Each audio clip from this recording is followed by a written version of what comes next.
Good morning, everyone.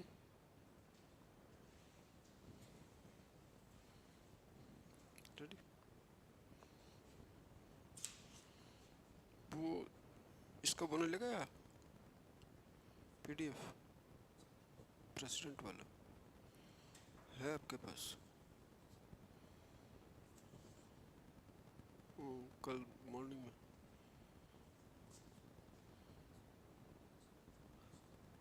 एक minute of करो, मैं देता हूँ। चलिए ठीक है, ऐसे रहने दे।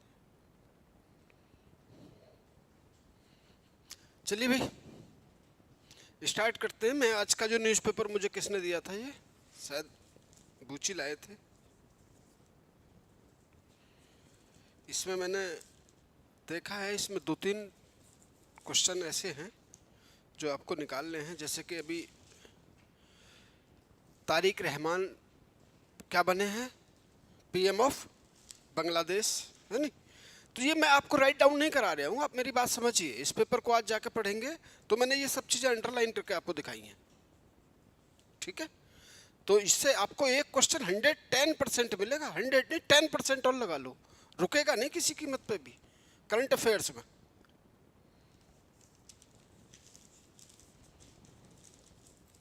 चलिए, तो हम कहाँ थे? अब सुनिए भैया, हम कहाँ थे, हमारी बात समझिएगा आप। Good morning. ये न्यूज़पेपर शायद आप कल लाए थे।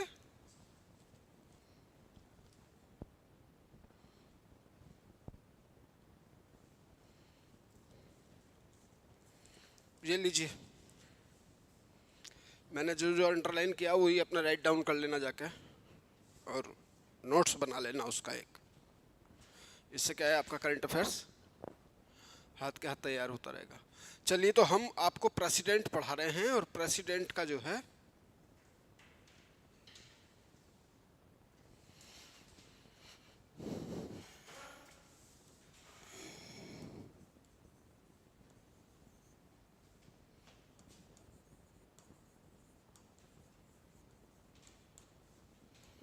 Power of president. Power of president में मैंने अभी आपको पढ़ा रहा हूं एग्जीक्यूटिव पावर,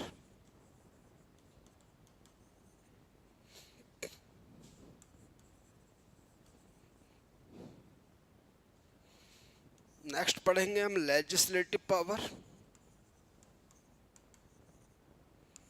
उसके बाद पढ़ेंगे हम जुडिशरी पावर,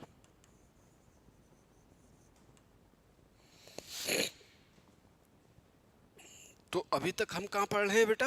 एग्जीक्यूटिव पावर पढ़ रहे हैं। एग्जीक्यूटिव पावर में हम कहाँ से आए? मैंने आपको बताया कि इतने आर्टिकल्स में हमें काम करना था। याद आ रही है आपको? सब रिकॉल हो रहा है नहीं? तो 148 पे थे हम। 148 लगभग हमारा एंड हो चुका था, और मैंने आपसे कहा था कि आप मुझे कोई काम बताएं।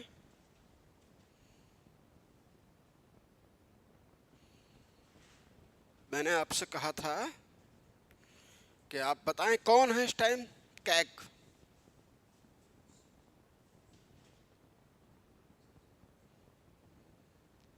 संजय मूर्ति, ठीक। उसके बाद जो हमारे पास एक आर्टिकल आता है, ये लगभग खत्म कर लिया था हमने। उसके बाद आर्टिकल आता है 153। तो 153 में बात करते हैं हम गवर्नर की, गवर्नर ऑफ स्टेट। किसकी बात करते हैं? गवर्नर ऑफ स्टेट की। ये जो मैंने पेपर अभी आपको ला के दिया, इससे दो क्वेश्चन, एक क्वेश्चन आपका 110% है, कोई रोकेगा नहीं उसे, खासकर एपीपीएससी में। जो मैंने अंडरलाइन करा उसमें जो ये जो बांग्लादेश के पीएम बने ना, उन्होंने अपने यहाँ के जो फॉरेन सेक्रेटरी थे वो उसमें वो रहे हैं, सेलिब्रेट किया उन लोगों ने जाकर, मतलब हाँ गए हैं वो, ठीक, अटेंड करा है।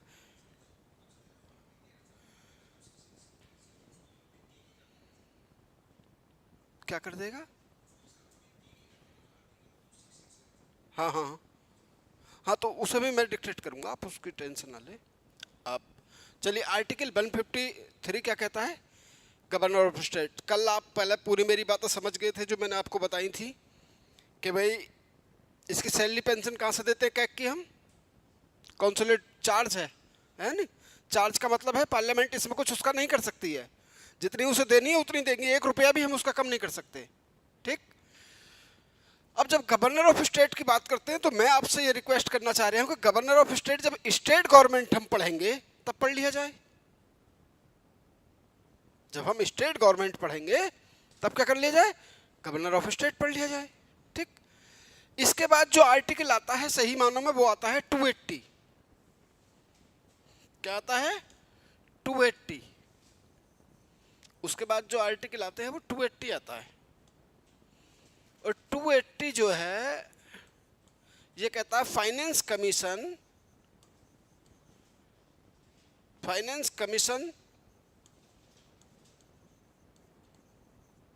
ऑफ इंडिया की बात करता है।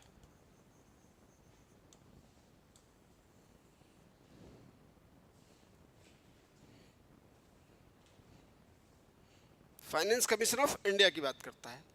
ठीक। जब फाइनेंस कमीशन ऑफ इंडिया की बात करता है तो फाइनेंस कमीशन है क्या, आर्टिकल 280 है। ठीक।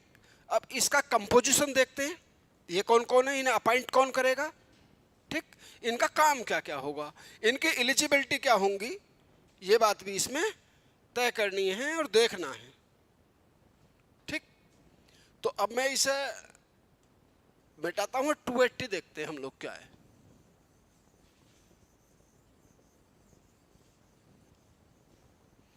अब अपना हेडिंग आप डाल सकते हैं, article 280 finance commission of India.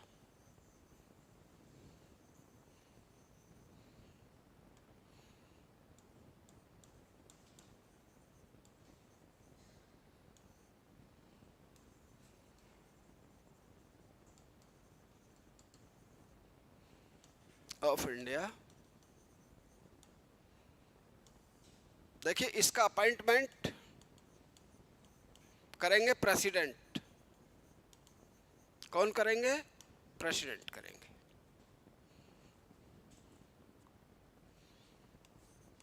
कितने मेंबर होंगे, 1+4। कितने मेंबर होंगे, 1+4। एक इसका कौन होगा, चेयरमैन होगा, और 4 इसके मेंबर होंगे। ये कौन होंगे, मेंबर होंगे। चारों को अपॉइंट कौन करेंगे, प्रेसिडेंट ऑफ इंडिया करेंगे। ठीक।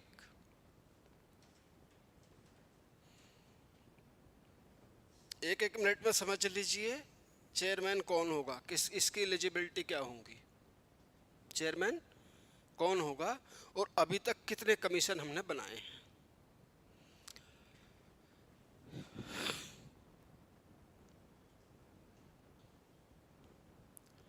चलिए मैं देता हूं आपको।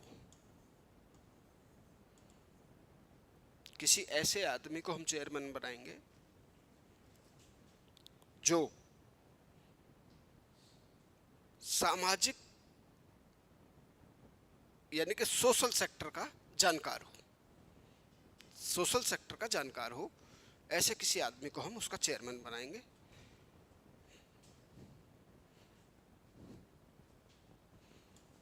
सोशल सेक्टर का जानकार हो। ठीक। अब जो मेंबर हैं, 4 मेंबर हैं ये, इन्हें आप समझिए। एक कम से कम एक मेंबर जो होगा उसकी एलिजिबिलिटी होगी कम से कम हाई कोर्ट का जज बनने की एलिजिबिलिटी रखता हो। किसका, हाई कोर्ट का जज बनने की एलिजिबिलिटी रखता हो।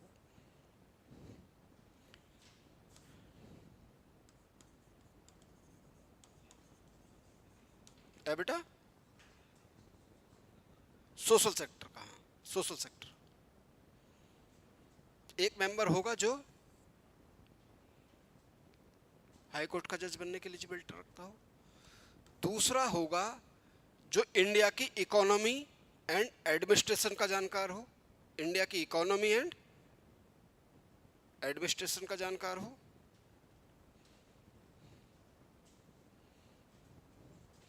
तीसरा होगा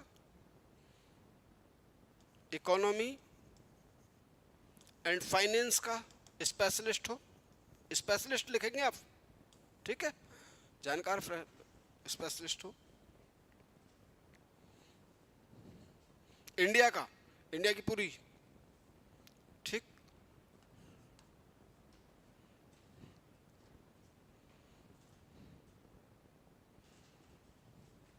लिखो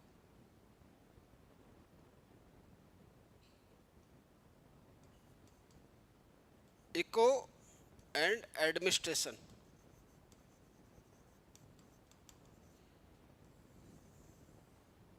ये 4 मेंबर होंगे जिनको अपॉइंट कौन करेंगे? प्रेसिडेंट ऑफ इंडिया करेंगे। अब बेटा 2 मिनट आप मेरी बात समझेंगे इसके लिए, क्योंकि इसमें थोड़ा सा मुझे समझाना है इसलिए पड़ेगा। इनकी अपॉइंट कौन करेंगे? सबको प्रेसिडेंट करेंगे। तो इसमें 5 चीजें जो हैं, 3 चीजें 5 हैं। एक 5 मेंबर होगा, आफ्टर 5 ईयर बनाए जाएंगे ये, एवरी 5 ईयर बनाए जाएंगे। तीसरा, इनकी जो रिकमेंडेशंस हैं वो नेक्स्ट 5 ईयर तक इम्प्लीमेंटेशन होंगी, नेक्स्ट 5 ईयर तक। ये 3 5 है, ये समझने हैं आज आपको। 3 5 हैं जो आपको आज समझने हैं।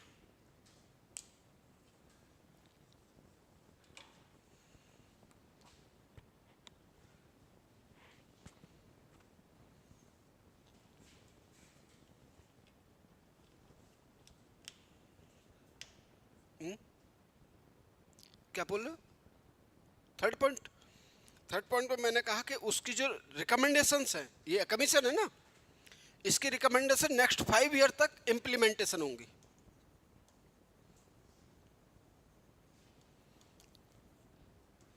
नेक्स्ट 5 ईयर तक इम्प्लीमेंटेशन होगी। ये 3 5 जो है ये समझने।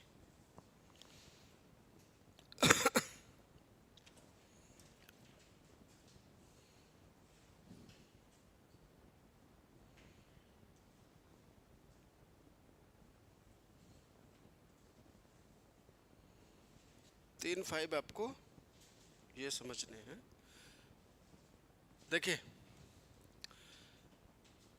5 मेंबर तो आप समझ गए कौन होगा। एक चेयरमैन होगा, 4 मेंबर होंगे, हो गए 5, ठीक।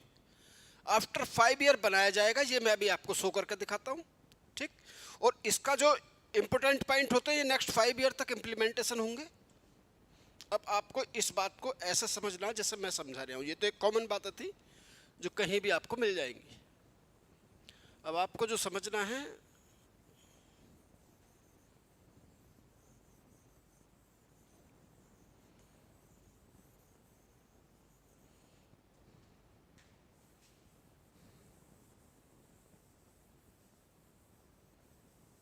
ये समझना है। 5 तो आप समझ गए, कितने 5 मेंबर है, इनके लिए इन्हें प्रेसिडेंट अपॉइंट करेंगे। अब आपको 2 बातें यहाँ से ऐसे समझनी है जैसे मैं समझा रहा हूँ कि जो इनकम टैक्स है,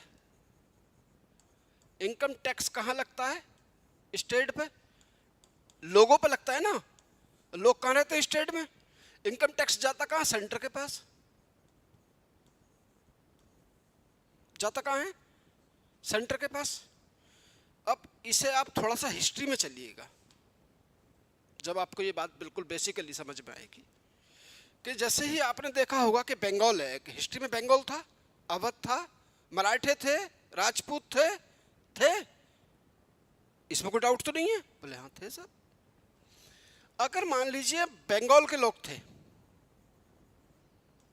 बंगाल के नवाब थे, है नहीं, ये इनका अपना सिस्टम था न। फेडरलिज्म और यूनियन की बात चल रही है, अब थोड़ी देर आपको जब समझनी तब ये आपको समझ में आएगा। फाइनेंस कमीशन ऑफ इंडिया, इनके पास इकोनॉमी इनकी अपनी थी, सिस्टम इनका अपना था, किंग इनका अपना था, पीपल इनके अपने थे। सबसे बड़ी बात, आर्मी इनके अपनी थी, तभी तो रिवोल्ट करते थे ये लोग। मजबूत कौन होगा? जिसके पास फाइनेंस, इकोनॉमी एंड आर्मी होगी, या नहीं? तभी तो सेंट्रल गवर्नमेंट को ये चैलेंज कर देते थे। ठीक, इनके अपने पास लोग, इनके अपने थे, बंगाली लोग थे, सिस्टम में अपने लोग बैठे हुए थे, पॉलिटिकल इनके अपने नवाब थे, इनके पास अपनी आर्मी थी, इसलिए इन्हें लड़ते हुए किसी सेंटर से, मतलब ये अपने आप को इसको अपना एक कंट्री मानते थे। ये बात माने अब। आज क्या है? ये टेरिटरी है हमारी। आज क्या है बेटा? टेरिटरी है। और जब ये टेरिटरी है तो इस पे कंट्रोल कैसे करें हम? कैसे कंट्रोल करें? सिटीजनशिप किसकी है आपके पास? इंडिया की है या अरुणाचल प्रदेश की है? इंडिया की है। हाँ भाई, इंडिया की है नहीं। दूसरा, आर्मी किसके पास है? इंडिया के पास है या किसी स्टेट के पास है? किसके पास है? स्टेट के पास नहीं है ना। स्टेट के पास लॉ एंड ऑर्डर संभालने के लिए पुलिस है, और तो कुछ नहीं है। ठीक। तीसरी बात, फाइनेंस के मामले में इनकम टैक्स कहां जाता है? इंडिया के पास जाता है। और पॉपुलेशन लोगों के पास है, स्टेट के पास है, तो डेवलपमेंट कैसे हो? पैसा तो आप ले गए। तो हम एक तरीका देंगे आपको बांटने का, ये काम है फाइनेंस कमीशन का। वो पैसे को इसको बांट के देता है, एक फार्मूला फिक्स करता है कि स्टेट को, किस स्टेट को कितना पैसा देना है। पैसा जाएगा भाई। क्यों? क्योंकि हम नहीं चाहते फाइनेंस रूप से इतने मजबूत हो जाओ कि हमें टक्कर देने लगो।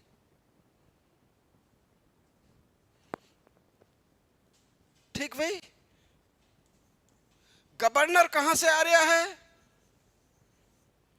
इंडिया से आ रहा। कौन भेज रहे हैं? Indian civil service, ICS. आप आईएस आईपीएस को तो जान के होंगे, इतने दिन में क्लास में बैठ रहे हैं तो, है नहीं? ये कहां से आते हैं? दिल्ली से। यूपीएससी सिलेक्शन करके भेजती है ना, भेजती है। इनका अपॉइंटमेंट लेटर कहां से मिलता है? सीधा प्रेसिडेंट से मिलता है। और काम कहां करते हैं ये आके? अरुणाचल प्रदेश में, बंगाल में, अवध में, बिहार में, राजस्थान में, महाराष्ट्र में, कर्नाटक में, केरल में, तमिलनाडु में बैठते हैं। नहीं, कैडर मिलते हैं, इन्हें कैडर दिए जाते हैं। तो काम कैसे करते हैं ये? अब ये काम तो आपका ही करेंगे, लेकिन इनके दिमाग में एक बात वो भी रहेगी कि कभी बुला लिए जा सकते हो। तो काम करेंगे यही, लेकिन इस बात का भी ध्यान रखेंगे कि काम कुछ गलत तो नहीं हो रहा है। आप हमारी पूरी बात समझ रहे हैं? इसे कहते हैं यूनिटरी फोर्सेस। कैसे काम कर रहे हैं ये? यूनिटरी फोर्सेस, यानी कि यूनियन की तरह कहीं ना कहीं काम करते हैं। ये यूनिटरी फोर्सेस है हमारे पास। ठीक। गवर्नर को कौन बैठा रहा है? सेंटर। क्यों बैठा रहा है भाई? यहां के जो गवर्नर होंगे अरुणाचल प्रदेश के, ये बात तय है कि वो यहां का डोमिसाइल नहीं होगा उनके पास। किसी भी स्टेट के गवर्नर बनेंगे तो कौन बनेंगे? उस स्टेट का डोमिसाइल नहीं होगा। मतलब आप नहीं बन सकते अरुणाचल प्रदेश के गवर्नर। आप बन सकते हो तो कहां के बन सकते हो? मणिपुर के बन सकते हो, आप बंगाल के बन सकते हो, वेस्ट बंगाल के, आप यूपी के बन सकते हो। समझ रहे हैं ना आप हमारी बात? प्रेसिडेंट आपको अपॉइंट, क्यों? वजह क्या है? ये हमारा यूनिटरी फोर्सेज है कि ऐसा तो नहीं कोई स्टेट फेडरल को कोई नुकसान दे रहा हो, या वो ऐसे कानून बना रहा हो जो उसकी जुरिडिक्शन एरिया में ही नहीं आते, यूनियन लिस्ट पे कानून बना रहा हो।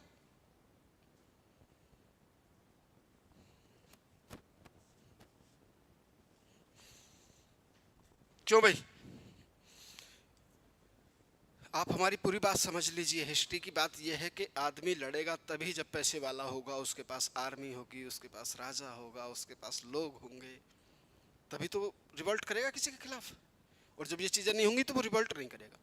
इसी वजह से हमने एक जो पैसे का मामला है वो सेंटर के पास ज्यादा रखा है, और पैसे को बांट के हमें देना है।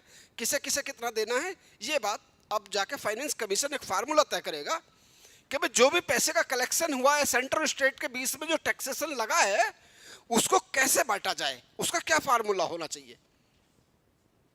आप यहां तक मेरी बात से सेटिस्फाई हैं? मतलब मेरी बात समझ रहे हैं कि ये पैसा सीधा सेंटर पे गया, अब सेंटर से ये मिलेगा कैसे, इसके बीच में कौन मीडिएटर होगा, इसके बीच में मीडिएटर है कौन, फाइनेंस कमीशन ऑफ इंडिया। ऐसा नहीं बोले कि पैसा अपना बैठा रहेगा, नहीं देना नहीं है, इन्हें कमजोर रखो, जितना कमजोर रखोगे ये इतने गिड़गिड़ा के आएंगे हमारे पास, ऐसा नहीं है। हमने कहा कि पैसा हम देंगे आपको, लेकिन किस फार्मूले से देंगे, इस फार्मूले को तय करने के लिए कौन होगा, फाइनेंस कमीशन ऑफ इंडिया होगा, जो आर्टिकल 280 में उसका प्रोविजन किया गया।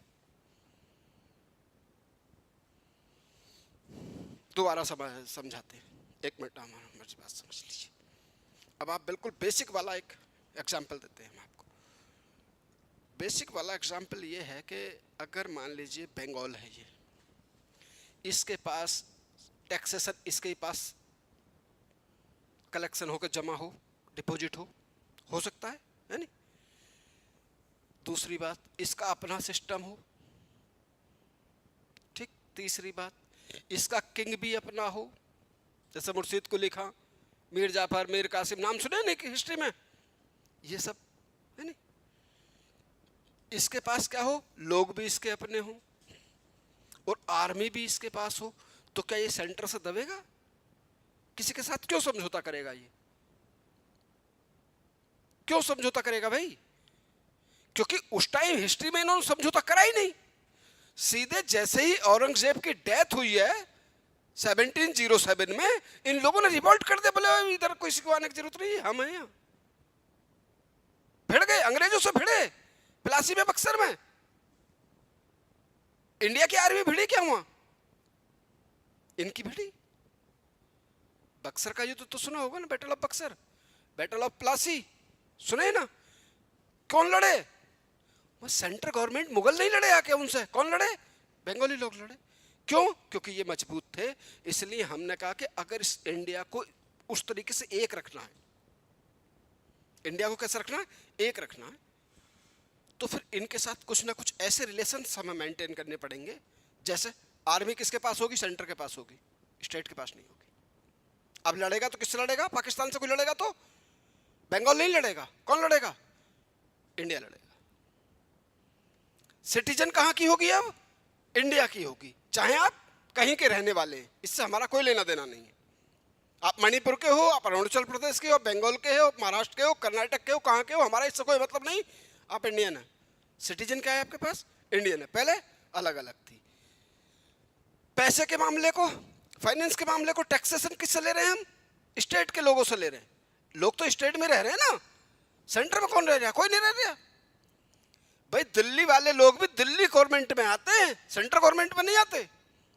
तो अरुणाचल प्रदेश के लोग कहां रहते हैं? अरुणाचल प्रदेश में रहते हैं। यूपी के लोग कहां रहते हैं? यूपी में रहते हैं। लेकिन टैक्सेशन कहां जाता है? जब इनकम टैक्स कटता है तो कहां जाता है? सीधा सेंट्रल गवर्नमेंट के पास। अब जनता है हमारे पास, पैसा ले गए आप, तो इसे भूखा रहे, भूखी रहेगी हमारी जनता? ये नहीं, इस पैसे को बांटा जाएगा। और वो कैसे बांटा जाएगा? वो फाइनेंस कमीशन ऑफ इंडिया जो है एक फार्मूला तय करेगा, उस फार्मूले के तरीके से वो पैसा देगा।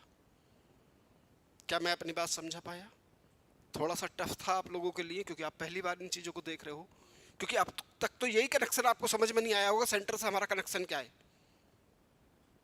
नहीं? तो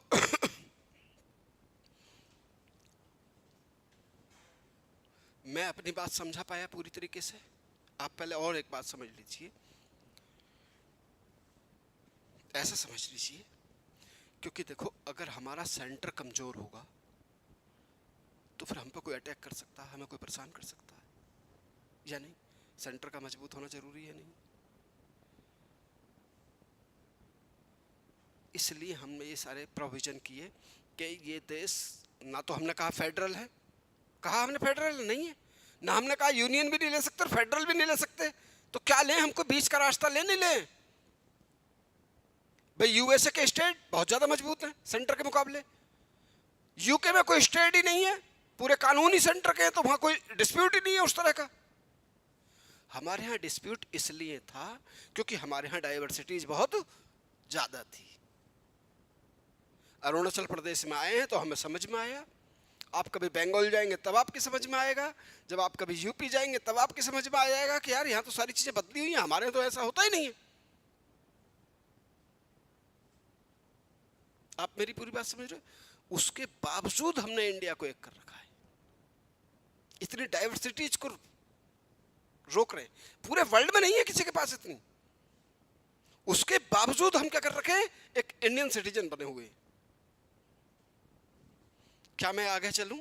आप हमारी इस बात को समझ गए पूरी तरीके से कि सेंट्रल गवर्नमेंट कमजोर नहीं होनी चाहिए, स्टेट अगर मजबूत होगा तो ये आदमी ड्रामा हो सकता है, क्योंकि हमने हिस्ट्री से अपने से सीखा है।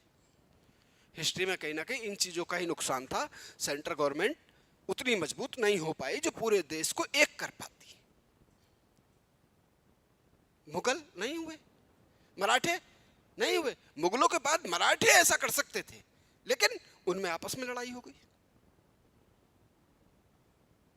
समझ गए? राजपूत कर सकते थे लेकिन नहीं कर पाए, क्योंकि ऐसा विजन नहीं था, क्योंकि लोग अपने एरिया में राजा बने हुए थे, देश का राजा कोई नहीं बनना था। मुगलों ने, औरंगजेब ने प्रयास किया, अगर वो उत्तर पहुंचा तो दक्षिण के लोगों ने, साउथ इंडिया के लोगों ने क्या कर दिया, रिवोल्ट कर दिया, और जैसे वो साउथ पहुंचा उत्तर के लोगों ने कर दिया, नॉर्थ के लोगों ने कर दिया। मतलब इसी जिद्दोजहद में बेचारा औरंगाबाद में डेथ हो गई उसकी, लेकिन वो कंट्रोल सीधा नहीं कर पाया। डन। चलिए, अब क्या है कि ये फाइनेंस कमीशन हमारे पास होना चाहिए, और वो फाइनेंस कमीशन कैसा होना चाहिए जिससे, अब फाइनेंस कमीशन के जो 5 ईयर है वो आप समझिएगा, मैं अब आपको बता रहा हूँ, ये बात आपको समझ में अब आ जाएगी कि कोई फार्मूला जरूर तय होगा। वो पैसा हमने लिया जरूर है आपसे, लेकिन ऐसा नहीं हम आपको देंगे नहीं, लेकिन कैसे देंगे, एक फार्मूला होगा, उस फार्मूले के जरिए आपको पैसा दिया जाएगा। अभी तक 16 फाइनेंस कमीशन बने। कितने बने? मैंने कहा आफ्टर 5 ईयर बनता है। पहला बना 51 में, 1951 में, ठीक। आज तक कितने बने? 16 बने, कोई ईयर रुका नहीं है। अब आप देखेंगे उसके फार्मूले आपकी समझ में आ जाएंगे। तो first finance commission of India 1951 to 1956 तक, 5 ईयर हो गए भाई। इसका जो चेयरमैन था वो था के.सी. नियोगी। ये याद रखनी है बातें, ये जितने भी नाम मैं अब लिखवाऊंगा ना आपको, ये सब आपको याद रखने हैं। के.सी. नियोगी। कई बार पूछा गया है कि first finance commission of India कौन था, तो के.सी. नियोगी।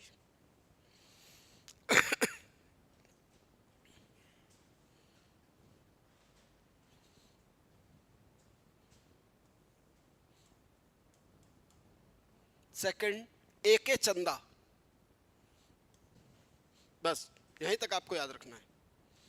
पहला वाला आपको याद रखना है, ये कई बार पूछा गया है। दूसरा याद रखोगे तो अच्छी बात है, नहीं रखोगे तो आपका कोई कुछ नहीं बिगाड़ पाएगा, मेरी गारंटी है। लेकिन यहाँ से यहाँ तक आपको याद रखना है, ये मेरी गारंटी खत्म हो जाएगी अगर आपको याद नहीं रहेगा तो।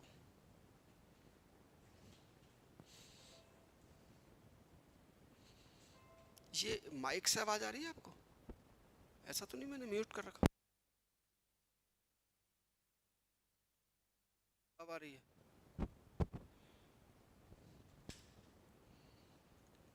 ठीक है, चल रहा है।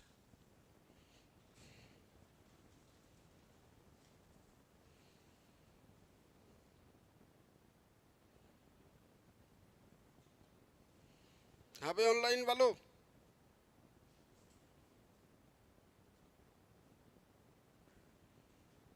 हेलो।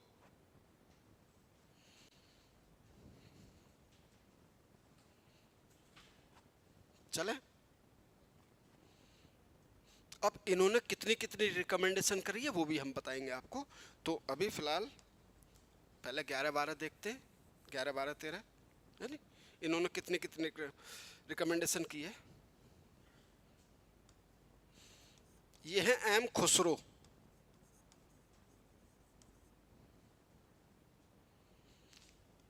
ये थे सी रंगराजन,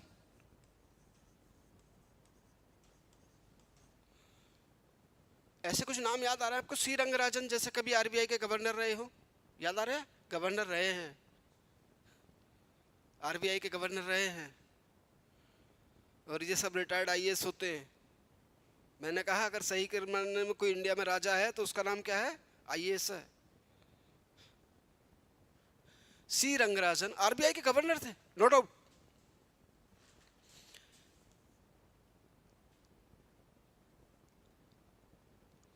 विजय केलकर, विजय केलकर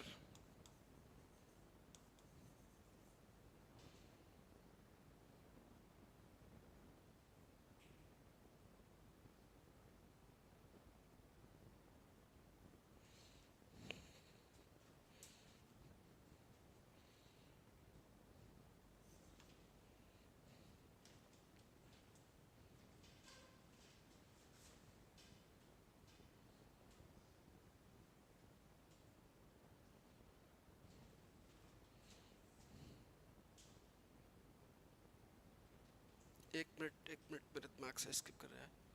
चलिए 15 देखते हैं एंड 16 देखते हैं। 16 है अरविंद पनगड़िया।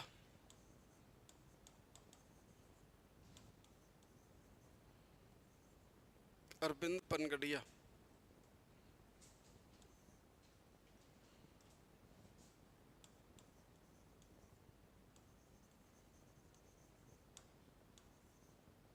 अरविंद पनगड़िया।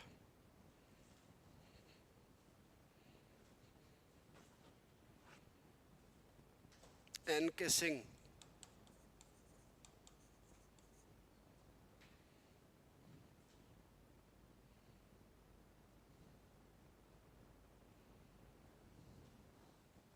नरेंद्र कुमार सिंह, पूरा नाम है एनके सिंह, नरेंद्र कुमार सिंह। अब एक मिनट, मुझे इसमें मुझे स्किप हो रहा है लेकिन मुझे याद आ जाएगा, आप आने दो मुझे निकल के, ठीक। अब एक लाइन आप लिखेंगे प्लीज, एक लाइन लिखेंगे जो मैं बोल रहा हूँ। सेंटर और स्टेट के बीच में जो टैक्सेशन का कलेक्शन हुआ उसके बंटवारे की रिकमेंडेशन करना, ये लिखना है अब आपको। सेंटर ने स्टेट में जो टैक्स का कलेक्शन हुआ है उसको कैसे बांटा जाएगा उसकी रिकमेंडेशन करना काम इनका था। तो कितना दिया जाएगा ये बता रही हूँ मैं अब आपको।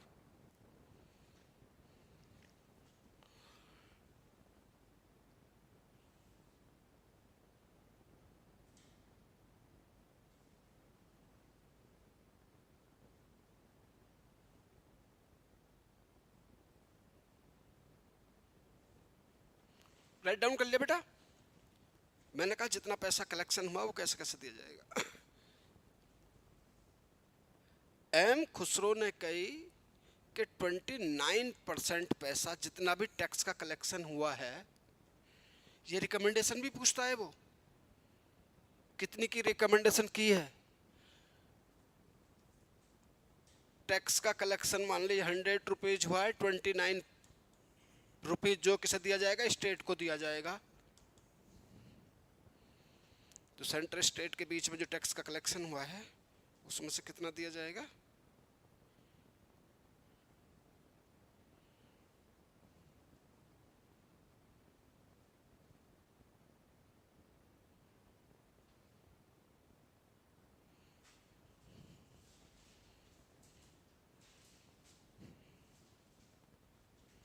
ठीक। सी रंगराजन ने कही, पहले इसे लिखो, आ गया। भाई भी रेड्डी, ये भी गवर्नर ऑफ आरबीआई रहे।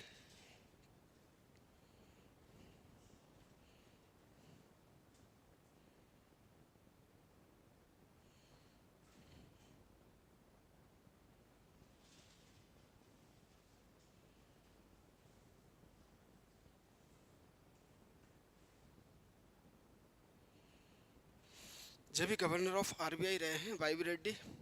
हो गए सारे भाई? चलिए 12वें सी रंगराजन ने कही 29.5 पैसा दिया जाए।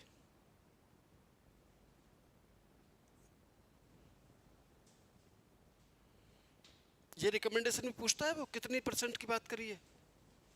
29.5। किसने रिकमेंडेशन की? 12th सी रंगराजन कमीशन ने, इन्होंने कहा कि भाई 30.5 रुपीज दिया जाए विजय केल करने का ही। कितना पैसा दिया जाए, किस में से, यहां से। इन्होंने कही कि 32 दिया जाए।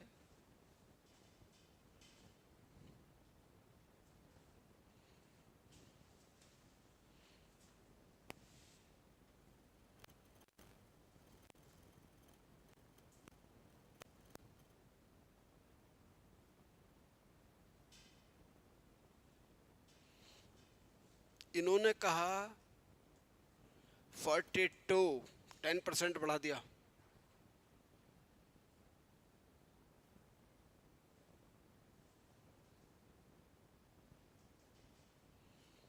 और अरविंद पनगड़िया ने कही है कि भाई 41 दिया जाए। तो स्टेडो को गुस्सा आया है।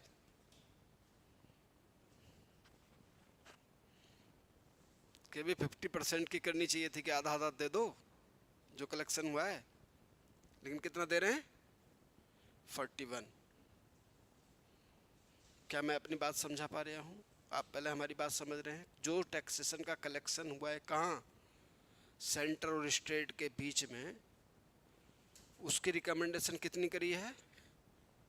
मैंने कहा एक ये फाइनेंस कमीशन है जो इस बात की रिकमेंडेशन करता है कि सेंटर और स्टेट के बीच में जो टैक्स का कलेक्शन हुआ है वो कितने % स्टेट को देना है और कितने % सेंटर को देना है। इसकी रिकमेंडेशन करने के लिए फाइनेंस कमीशन को बैठाया गया है। अब देखिए, ऐसा भी हो सकता था कि मान लीजिए ये सीधी पावर पीएम को दे दी जाती कि भी पीएम बांट के देंगे। तो यहाँ क्या था, हमने डेमोक्रेसी ली और डेमोक्रेसी में राजनीतिक पार्टियां बदलती रहती हैं। हो सकता है कि सेंटर और स्टेट के बीच में सरकारें अलग अलग पार्टीज की हों, पता चला सेंटर पैसे ही नहीं दे रहा। क्यों नहीं दे रहा? बोले ना बाहर ही बैठा हो अभी थोड़ी देर। तो ऐसा ना हो, इसलिए हमारे कॉन्स्टिट्यूएंट असेंबली के लोगों ने सोचा कि किसी राजनीतिक पार्टी को इसका राइट ना दिया जाए। ये किसे दिया जाए? सीधा फाइनेंस कमीशन बनाया जाए जो सेंटर और स्टेट के बीच में लगने वाले टैक्सेशन का जो कलेक्शन हुआ है उसके बंटवारे की रिकमेंडेशन करे। क्या आपको हमारी बात समझ में आ गई? आई हमारी बात समझ में? चलिए, दूसरी जो इसका फंक्शन है, दूसरा काम किसका, फाइनेंस कमीशन का, वो लिखे आप। अब देखिए, अब अगर 17 फाइनेंस कमीशन बनेगा तो भाई साहब ये मेरी जिम्मेदारी है, आपकी जिम्मेदारी है, आप उसे समझो और अपनी कॉपी में लिखो। तब तक तो आपको आएगा ही नहीं। 17 जब भी बनेगा उसका चेयरमैन, इसमें इंपॉर्टेंट क्या क्या है आपके लिए ये आप एक जगह लिखिए। पहला है आर्टिकल, वो पूछता है कौन से आर्टिकल में फाइनेंस कमीशन की बात की गई है, 280। दूसरा होता है इसकी रिकमेंडेशन कितने दिन के लिए इंप्लीमेंट होती है, 5 ईयर के लिए। कितने मेंबर होते हैं, 5 होते हैं, हर 5 वर्ष के बाद बनाते हैं। 3 बातें 5 हो गई, ठीक। अगली बात, अभी कौन सा फाइनेंस कमीशन चल रहा है, 16। चेयरमैन कौन है, कितनी रिकमेंडेशन की है, बस 41 है नहीं, इन्होंने 41 करी है ना। तो क्या आप हमारी इन बातों समझ गए? बस पीटी में तो पूछा जाएगा ये क्वेश्चन, इनमें से किसी एक को। पहला कब बना, केसी नहीं होगी। यहां से एक क्वेश्चन और सुनो, एक क्वेश्चन 110% पीटी में पूछा जाता है इनमें से जो मैंने बताया, 110%। कोई स्टेट हो या यूपीएससी हो, एक क्वेश्चन पूछती है। यूपीएससी का थोड़ा सा अलग दायरा हो जाता है, ठीक।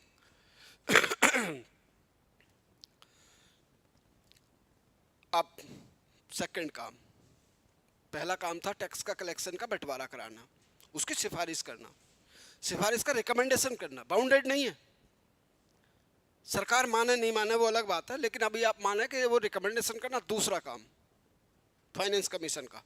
ये तो हो गया उसका काम, ये तो मैंने उसका वो बता दिया कौन कौन थे।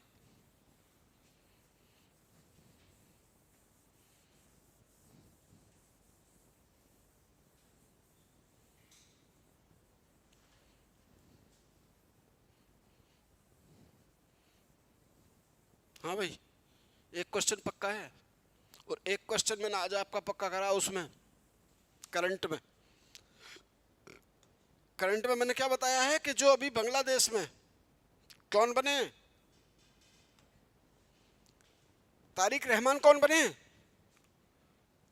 प्रधानमंत्री, कहाँ के, समझ रहे हो आप, किसे हटाकर बने, मोहम्मद यूनुस खान। ठीक, तो आप ये बात याद रखेंगे कि कौन बने हैं, तारिक रहमान। सेकंड बात आप उसमें ये याद रखेंगे, इंडिया ने किसे भेजा है, पीएम मोदी तो गए नहीं, ऑथ सेरेमनी में कौन गए, फाइनेंस सेक्रेटरी गए, वो पेपर में है, मैंने अंडरलाइन करा है वो सारी चीजें। ठीक, कितने मिनिस्टर उन्होंने माइनॉरिटी के बनाए हैं, 2 बनाए हैं, 2 माइनॉरिटी मिनिस्टर भी बनाए जो मतलब एक हिंदू कम्युनिटी के थे, उन्हें भी वहां बनाया है उन लोगों ने। ठीक, दूसरा काम सुनिए अब आप, एक क्वेश्चन ये पक्का है और एक क्वेश्चन वो हो गया, 2 क्वेश्चन हो गए। एक क्लास से अगर एक क्वेश्चन मिल जाए तो आपको क्या लगता है सिलेक्शन रोक लेगा कोई अपना, नहीं रोकेगा। एक क्लास से एक क्वेश्चन मिल जाए बड़ी बात है यार। कई बार तो ऐसा होता है 2-3 क्लास से भी एक क्वेश्चन नहीं मिलता है, यूपीएससी की बात बता रहा हूं मैं, यहां तो 100% मिलेगा आपको। ठीक, चलिए, जो कंसोलिडेटेड फंड है,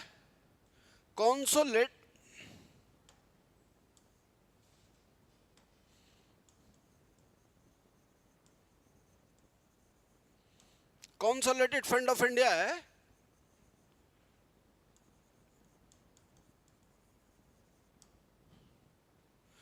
इसको इंक्रीज करने की रिकमेंडेशन करना, कंसोलिडेटेड फंड ऑफ इंडिया को इंक्रीज करने की रिकमेंडेशन करना कि ये कैसे और बढ़ाया जाए।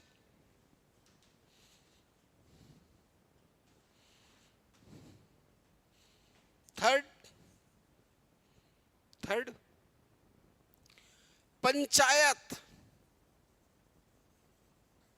पंचायत कब से आई है इंडिया में, 73 एंड 74 कॉन्स्टिट्यूशनल अमेंडमेंट बिल के जरिए या एक्ट के जरिए। ये कब आई है, 1992 में है, और ये कब आई, 1993 में। इम्प्लीमेंटेशन इसे दे रखा हमने 24 अप्रैल 1993 से, और इसे दे रखा है 21 जून 1994 से। ये क्या है हमारे पास, ये म्यूनसिपैलिटीज है और ये हमारी पंचायतें हैं। तो एक बात बताइए, जब पंचायत हमने बनाई है, म्यूनसिपैलिटीज हमने बनाई हैं, तो इनका डेवलपमेंट कैसे होगा, बिना पैसे के होगा क्या। तो उस दिन के बाद से जो कमीशन बने हैं उन्होंने इनके डेवलपमेंट के लिए भी रिकमेंडेशन करना, इन्हें फंड कहाँ से आएगा, पंचायत और म्यूनसिपैलिटीज को भी फंड की सिफारिश करना या रिकमेंडेशन करना।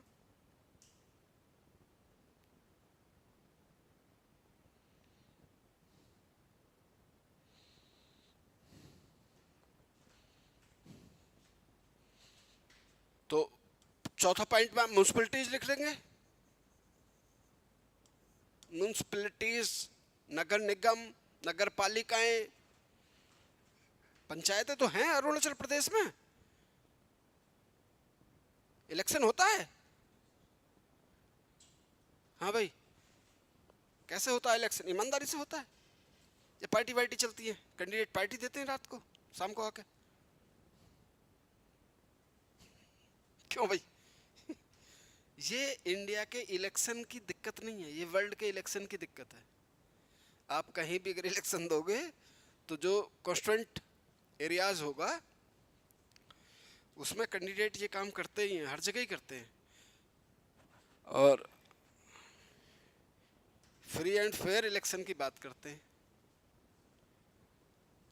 कहीं कभी इलेक्शन में, म्यूनसिपैलिटीज के इलेक्शन में वोट डाला है, हाँ भाई बुची, डाला है, हैं? तो कैंडिडेट कितने होते हैं, 4-5 कैंडिडेट तो होते ही हैं उस एरिया में। तो वो शाम को घर आते हैं, भाई साहब करते हुए, भाई साहब करके एक बैग भी लाते हैं छोटा सा, भाई साहब आज के बाद अगर आप सीईओ बन गए, और अगर आप मेरी क्लास में बैठे हो तो आपकी जिम्मेदारी है कि इन चीज़ों पर ध्यान दें। ये गलत है। फिर आपने उससे अगर खर्च करा लिया है तो फिर वो आपके काम क्यों करेगा और क्यों डेवलपमेंट करेगा आपके एरिया का। तो ये आपकी जिम्मेदारी है कि पूरी रात गाड़ी रुकनी नहीं चाहिए, हर बस्ती और गांव में घूमनी चाहिए। भाई कौन कुछ बांट तो नहीं रहा, कुछ कभी वोटर को बहका रहा हो। तो इन चीज़ों का ध्यान रखना है, ठीक है। तो ये काम, चलिए एक काम और, नहीं अब रहने दीजिए, इतने कामों से अपना काम हो जाएगा। ये अब आपका मेंस का क्वेश्चन फिक्स हो गया। वो पूछेगा फंक्शन ऑफ फाइनेंस कमीशन, तो आप उसे ये बताएंगे। उसका थोड़ा सा उसके क्या बताएंगे, उसका स्ट्रक्चर बताएंगे। कितने होते हैं, 5 मेंबर होते हैं। अपॉइंट कौन करते हैं, प्रेसिडेंट। कौन अपॉइंट करते हैं, प्रेसिडेंट करते हैं, ठीक। कितने लोग होते हैं, 5 लोग होते हैं, जिसमें एक चेयरमैन, 4 मेंबर होते हैं। तो उनको थोड़ा सा बताएंगे आप कि कौन कौन होंगे, वो उनकी एलिजिबिलिटी क्या होंगी, ठीक। और उसके बाद बोले फंक्शन क्या है, बोले ये काम है उसके। एक बार आप और पढ़ लेंगे, अपना काम फिट। मेंस का क्वेश्चन ये हो गया। पीटी के क्वेश्चन वो हो गए कि इसका चेयरमैन कौन है, कब बनेगा। 17 बनेगा तो उसका चेयरमैन पूछेगा जाएगा। 16 बनाए तो उसका अरविंद पनगड़िया, मैंने बता दिया ये 100% पूछा जाएगा। इसकी रिकमेंडेशन पूछे कितने परसेंट की बात करिए, 41% की बात करिए। किस में से, उस 100 में से 41% पैसा स्टेट को देना चाहिए। पहले बंगाल के पास सारा ही पैसा था ना, तो लड़ने को तैयार रहता था वो। आज कितना जा रहा है उसके पास, 41। तो डाउन रहेगा नहीं रहेगा। चलिए भाई, ये फाइनेंस कमीशन से अपना काम हो गया है। अब जो अगला आर्टिकल है वो आर्टिकल है 315। कौन सा है, 315। 315 कहता है एक नई बात जिसकी आप करते हो तैयारी।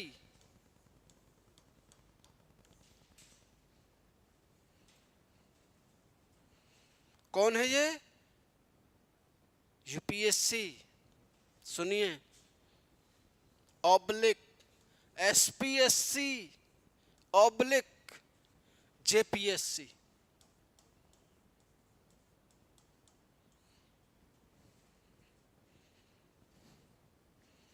अब पूछेंगे सर एसपीएससी क्या है और जेपीएससी क्या है।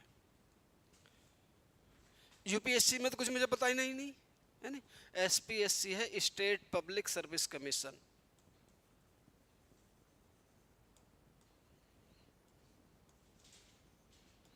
कौन है बेटा, state public service commission. JPSC है joint public service commission.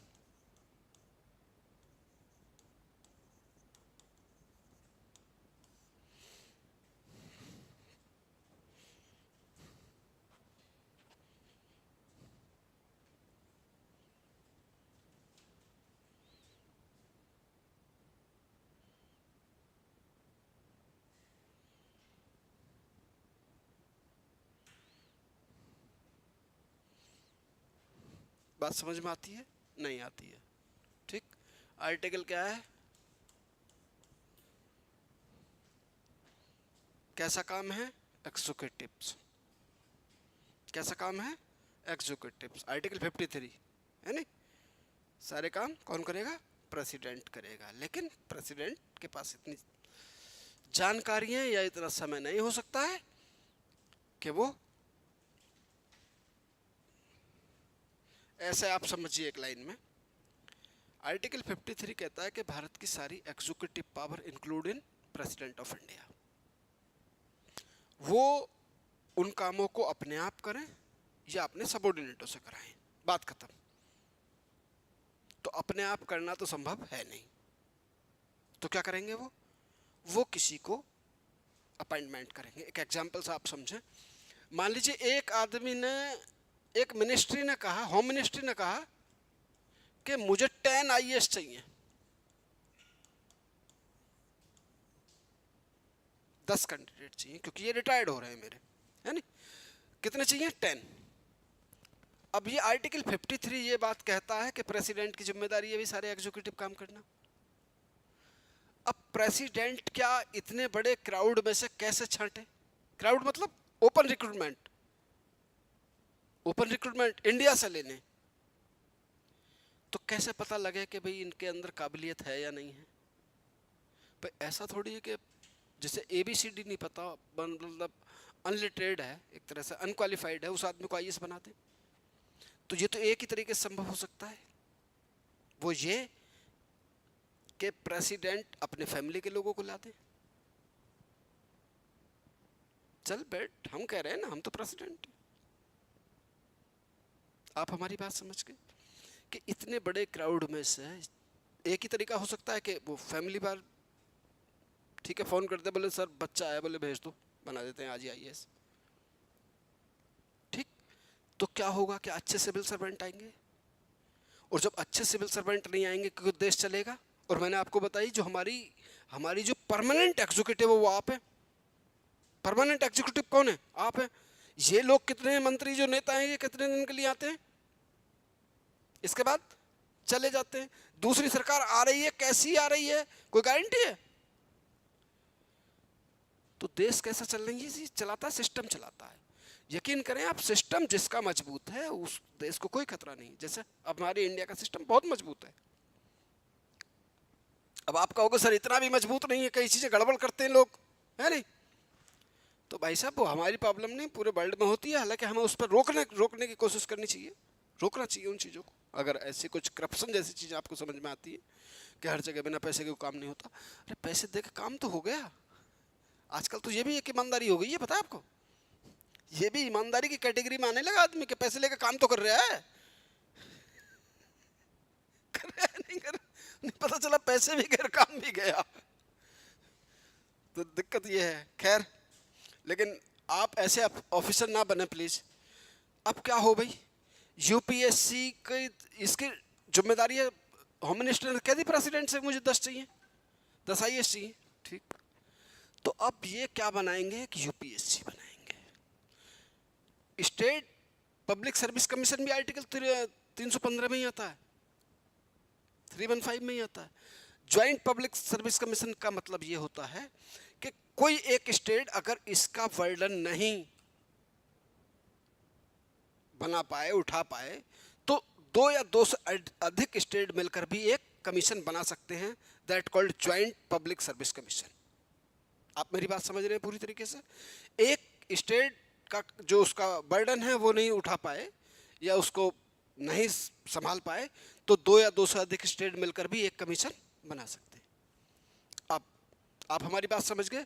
SPSC हर स्टेट के पास है, जैसे कि APPSC आपका क्या है, यही है ना, Arunachal Pradesh public service commission.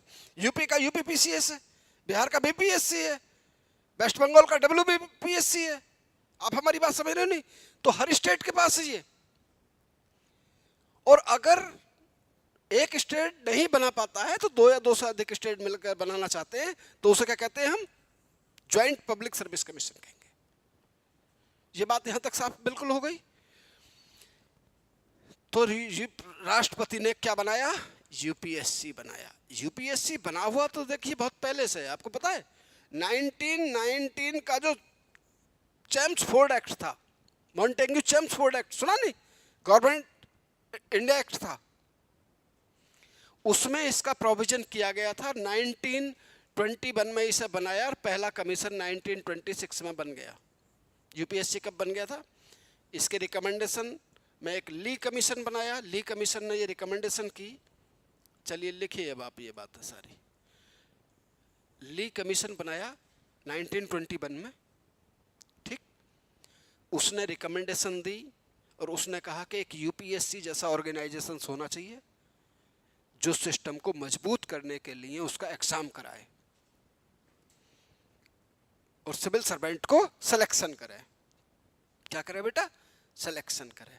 कौन कमीशन था? कोई पूछे किसकी कमीशन की रिकमेंडेशन पाया? Lee commission, LEE, Lee commission.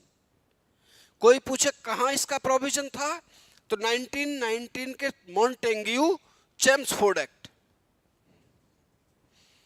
Montagu Chelmsford act में इसका प्रोविजन था, और इसके प्रोविजन को इम्प्लीमेंटेशन देने के लिए हमने ली कमीशन बनाया, और ली कमीशन ने रिकमेंडेशन की कि बिल्कुल सही बात है, इसलिए 1926 में यूपीएससी बना दिया गया, और इसका नाम उस टाइम था एफपीएससी। क्या नाम था उस टाइम इसका? F, federal public service commission. जैसे ही हम रिपब्लिक हुए, रिपब्लिक होने के बाद हमने उसे यूपीएससी कर दिया, यूनियन कर दिया, ठीक। उससे पहले ये एफपीएससी था, यानी कि फेडरल पब्लिक सर्विस कमीशन था। असल में इंडिया वाले जो ब्रिटेन के लोग थे जो भारत में रह रहे थे, ब्रिटिश, वो इंडिया को कभी भी ऐसा नहीं देखना चाहते थे जैसा हमने उसे बना लिया है। वो देखना चाहते थे इसे एक फेडरल के रूप में। उन्होंने लास्ट में आके कही भी थी कि जब हम किसी एक आदमी को ये पावर देकर नहीं जा सकते, क्योंकि इंडिया कभी एक समूह या एक कम्युनिटी या एक जाति या एक रिलीजन के लोगों का देश रहा ही नहीं है। बड़ा दिमाग लगा रखा था भाई, हमने भी संविधान सभा में बैठ कर बड़ा दिमाग लगा काम करा है। 60 संविधान पढ़े थे हमने। वो तो मैं आपके चेहरे देख के थोड़ा सा वो हो जाता हूँ, मतलब मैं चलो यार ठीक है, थोड़ा सा लो आ जाए। और अगर आप इसे सही करके पढ़ना चाहते हो तो अकेला टॉपिक पढ़ता 3 घंटे का, फाइनेंस कमीशन का या फिर इसका यूपीएससी का। अब मैं आपको ये बेसिक बात है, क्योंकि जब बेसिक आपके पास आ जाएगा तो फिर हम आपको एडवांस भी दे देंगे, तो बेसिक तो आप समझे कम से कम, है नहीं? तो भाई सुनिए आप हमारी बात। तो यूपीएससी के चेयरमैन मेंबर, अब मैं सीधा सीधा चेयरमैन मेंबर पे आ जाता हूँ और आप मेरी बात समझते रहिएगा। ये किस किस के एग्जाम कराता है यूपीएससी, बताएं एक लाइन में मुझे, थोड़ा थोड़ा कुछ जो भी आपको याद हो। ऑल इंडिया सर्विस का एग्जाम कराएगा, एग्जाम कंडक्ट कराएगा, है नहीं, और उनका सिलेक्शन करेगा। क्या करेगा? सिर्फ सिलेक्शन करेगा, अपॉइंट नहीं करेगा उन्हें। सिलेक्शन में अपॉइंट में फर्क है भाई।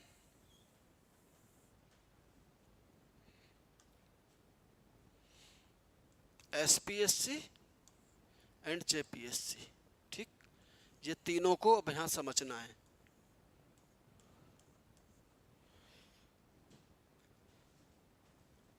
इसमें एक चेयरमैन होता है और 9 अदर मेंबर होते हैं, टोटल 10 मेंबर इसमें हो सकते हैं। एक चेयरमैन होगा और 10 मेंबर हो सकते हैं, 9 भी हो सकते हैं, 10 भी हो सकते हैं, आप समझ लें। जिनको अपॉइंट कौन करेंगे? अपॉइंट करेंगे president of India.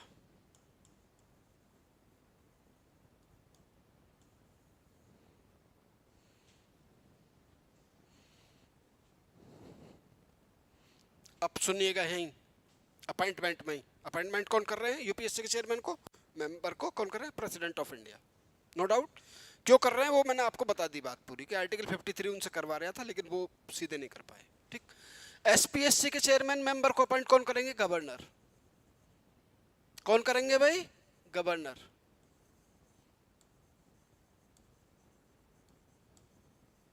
Governor of state.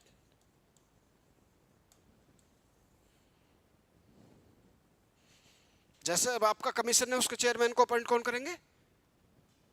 कौन है गवर्नर अरुणाचल प्रदेश के? पटनायक। आपको कंफर्म हो गया कि ये अरुणाचल प्रदेश के डोमिसाइल नहीं है, तय है ये बात, क्योंकि ये कंट्रोलिंग इंस्ट्रूमेंट है यार सेंटर का। होना चाहिए, नहीं होना चाहिए? मेरे ख्याल से तो होना चाहिए यार। यानी आदमी बिना मतलब पावर देख के पागल हो जाए। चलिए अब आती है जेपीएससी की। जेपीएससी का अपॉइंटमेंट कौन करेंगे? प्रेसिडेंट करेंगे। अगर कहीं है तब, नहीं है, आज नहीं है कहीं भी, तो टेंशन बिल्कुल कुछ नहीं है भाई। जेपीएससी का क्यों करेंगे? एसपीएससी का तो गवर्नर से करवा दिया हमने कि चलो भाई आप कर लेना। जेपीएससी में क्यों आए प्रेसिडेंट? क्योंकि आप लड़ जाओगे आपस में कि चेयरमैन मेरा होगा, चेयरमैन मेरा होगा, चेयरमैन मेरा होगा, मतलब किसी का नहीं होगा, हम जो कहेंगे वो होगा। समझ गए आप पहले मेरी बात? जेपीएससी हाँ क्या बेटा? कई स्टेट मिलकर कोई एक कमीशन बना सकते हैं जो स्टेट प्रोविंशियल सर्विस के एग्जाम को कंडक्ट कराएगा, जैसे एपीएससी करा रहे हैं आपके लिए, सीओ के लिए, डीवाईएसपी के लिए करा रहा नहीं है नहीं? तो यूपीएससी किसका एग्जाम कंडक्ट कराएगा? ऑल इंडिया सर्विस के। चलिए अभी और अगली बात करेंगे। तो ये अपॉइंटमेंट का पता लग गया। इसका अपॉइंटमेंट कौन करेंगे? प्रेसिडेंट करेंगे। क्यों करेंगे? क्योंकि ये कई स्टेटों का मामला हो रहा है, या 2 स्टेटों का भी हो सकता है, लेकिन एसपीएससी अगर सिंगल है तो फिर उसका कौन करेंगे? उसे अपॉइंट गवर्नर करेंगे। ठीक। सेकंड बात, इनकी सैलरी पेंशन अलाउंस किनकी? यूपीएससी के चेयरमैन मेंबर की। यहां तक भी आएंगे आप, उसकी टेंशन ना लें, तीनों जगह पहुंचेंगे हम लोग। Salary pension allowance charge on UPSC की, charge on consolidated fund of India. डरने की कोई जरूरत नहीं है। Charge on consolidated fund of India.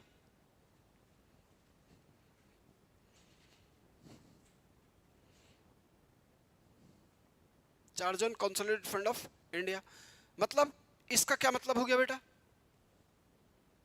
कल से पढ़ा रहा हूं यार, बताओ यार प्लीज। बुची बुची बेटा बताओ क्या है इसका मतलब चार्ज का? मतलब एक लाइन में ये बात हो गई कि अब जब तक ये बैठे हुए हैं तब तक इनकी सैलरी पेंशन अलाउंस को पार्लियामेंट कम नहीं कर सकती, जितना है उतना फिक्स दिया जाएगा। मतलब इनके उस पार्ट पे, बजट के उस पार्ट पे वोटिंग नहीं होगा, एक भी पैसा कम नहीं किया जाएगा। क्यों नहीं किया जाएगा? क्योंकि हम आपको डरा के नहीं रखना चाहते।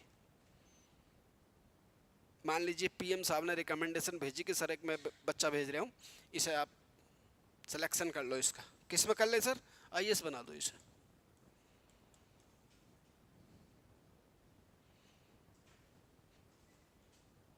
तो क्या सिविल सर्विस चलेगी आगे? अच्छे लोग आएंगे?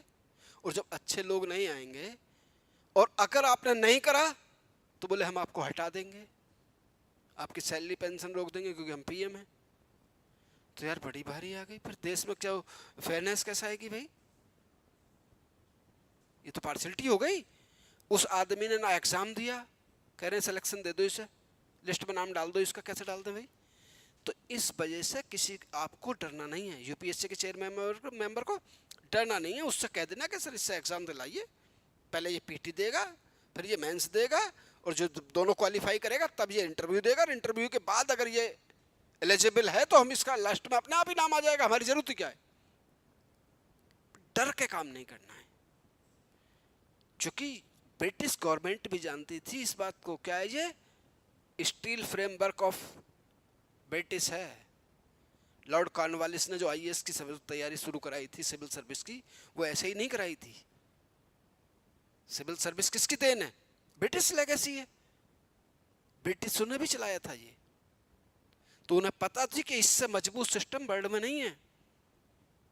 और इतना बच्चा पढ़ के इतनी सारी तैयारियां करके आता, ज्योग्राफी वो पढ़ के आए, हिस्ट्री वो पढ़ के आए, पॉलिटी वो पढ़ के आए, इकोनॉमिक्स वो पढ़ के आए, साइंस टैग वो पढ़ के आए, करंट अफेयर्स वो पढ़ के आए, और एक ऑप्शनल पढ़ के आए। तो क्या इससे मजबूत हो सकता है? इसका जो ब्रेन होगा और प्लस इसकी जो सोच होगी वो यूनिटी में होगी नहीं होगी? वो ऑल इंडिया लेवल की सोचेगा या फिर अपने किसी कंट्री की या डिस्ट्रिक्ट की सोचेगा? ऑल इंडिया लेवल की अप्रोच हो जाती है उसकी इन चीजों को पढ़कर। उसके अंदर ये चीजें रहती ही नहीं, रीजनलिटी बिल्कुल नहीं रहती उसके अंदर। अगर आप आईएएस बन जाए, आपको कैडर हरियाणा मिल जाए, तो क्या आप ये सोचोगे कि नहीं मैं तो अरुणाचल प्रदेश के लोगों का भला करूंगा? अब तो कोई विकल्प ही नहीं है आपके पास, आपको हरियाणा में ही रहना है। कब तक? जब तक आप रिटायर्ड नहीं हो जाते। सेंटर में रहोगे, हरियाणा में रहोगे, और तीसरी जगह नहीं जा सकते। आप अरुणाचल प्रदेश तब आओगे जब रिटायर्ड होके। तो यहाँ तो मम्मी पापा देख रहे होंगे, बोले यार ये तो कोई फायदा ही नहीं हुआ आपको आईएएस बना के। समझ रहे? तो ये देश को एक करने में बहुत बड़ा रोल है इन लोगों का, इंडिया को एक करने में इनका बहुत बड़ा रोल है सिविल सर्वेंट का। तो इसलिए आपके साथ कोई समझौता नहीं। ठीक, चलो भाई, चेयरमैन हो गया, salary pension allowance, charge on consolidated fund, मतलब डर का काम नहीं करना, पैसा जो है वो फिक्स है, पार्लियामेंट भी नहीं बिगाड़ सकती, कोई प्रधानमंत्री आपके कुछ नहीं बिगाड़ सकते। ठीक, चलिए इन्हें औथ कौन दिलाएगा? प्रेसिडेंट। कौन दिलाएगा भाई? President of India. दिलाएगा। इनका टर्म क्या होगा, अभी मैं उधर नहीं पहुंचा हूं, उधर पहुंचने वाला हूं। यूपीएससी में चल रहे हैं अभी। इनका टर्म क्या होगा, क्या होगा, 6 to 65। इसका मतलब क्या है भाई, ए बेटा, इनका क्या मतलब है 6 to 65, ये मैंने लिखा देखो। इसका मतलब साफ साफ है, या तो 6 वर्ष आपको वहां बैठे हुए हो गए हो, या आपकी एज 65 हो गई होगी, जो भी पहले होगा। अब आपको रिजाइन करना पड़ेगा, यहां से जाना पड़ेगा, रिटायर्ड हो जाएंगे आप। क्या हो जाएंगे, रिटायर्ड हो जाएंगे। कब, या तो आपको वहां यूपीएससी की चेयर पर बैठे बैठे कितना समय हो गया, 6 वर्ष हो गए, या आपकी एज जो भी पहला होगा। यहां आपके साथ कोई रिलेशन या कोई समझौता नहीं होगा, आपको यहां से हटना पड़ेगा, साफ साफ लिखा हुआ है उसमें। ठीक भाई, अब इनका रिमूवल देख लेते हैं।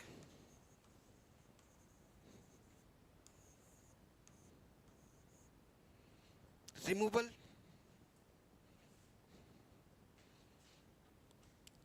अब यहां आपको समझना पड़ेगा, जो कल मैंने रिमूवल किसका पढ़ाया था, कैक का।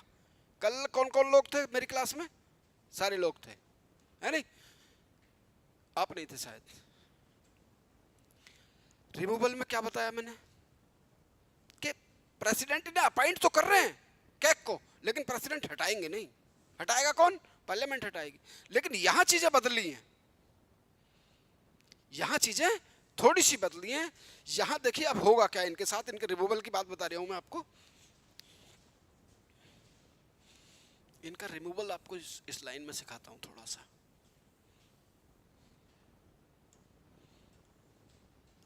इन्हें इधर ही रहने दो। देखिए रिमूवल के लिए 2 आरोप हैं इनके पास, 2 एलिगेशन लगेंगे। पहला, violence of code of conduct, ठीक, और दूसरा है मिसबिहेवियर।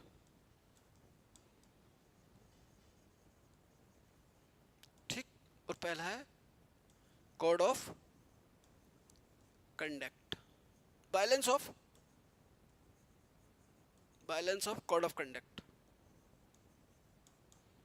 कोड ऑफ कंडक्ट का वायलेंस क्या होता है, वो एक बहुत छोटा शब्द है और बहुत बड़ी बात कहता है।